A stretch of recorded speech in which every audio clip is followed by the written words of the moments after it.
Hindi lahat ng taong masakit magsalita ay masama. Minsan, sila pa yung nagpapaalala sa atin ng realidad sa buhay.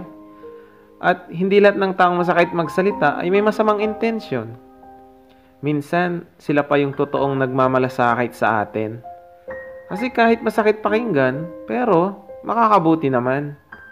Kaya minsan, subukan nating intindihin ang mga taong masakit magsalita. At sundan natin kung saan galing ang mga bawat letra na nakakadurog sa atin at tayo ay napapatulala. Diba? Tama sila. Kung isipin mong mabuti, kasi bawat letra na sinasabi nila, hindi para sa kanila. Kung hindi para sa'yo, para matuto ka at alam mo ang tama. Kasi ang totoo, sila pa yung taong nag-aalala. Para hindi ka madapa at malaman mo ang realidad ng mundo. Kaya sana pag-isipan mo. Hindi yung pag sinabihan ka parang galit ka pa. Hindi ka masaya kasi may taong nag-aalala. O baka ayaw mo lang masabihan kasi akala mo naggagaling-galingan. Mostly naman ganyan pag sinabihan sila pa yung galit.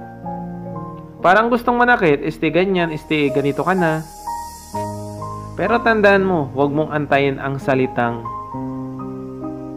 sayang, dapat ganito pala. Kaso huli na, kahit kailan hindi mo na pwedeng ibalik pa. Kaya sana tayo ay mapanuri. Kung para naman sa ating ikakabuti, bakit hindi natin intindihin? Wala namang masama, masakit lang pakinggan. Pero may matututunan ka namang aral. Diba?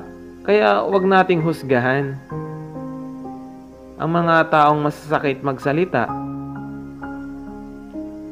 Gaya nga ng kasabihan, pag tayo ay pinapagalitan at pinapalo tayo ng ating mga magulang,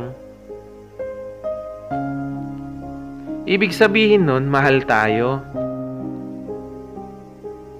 Kaya gusto nila tayong matuto at maging mabuting tao. Diba? Gaya din ng taong masakit magsalita. Pinapaintindi niya ng husto para tumatak sa isip mo.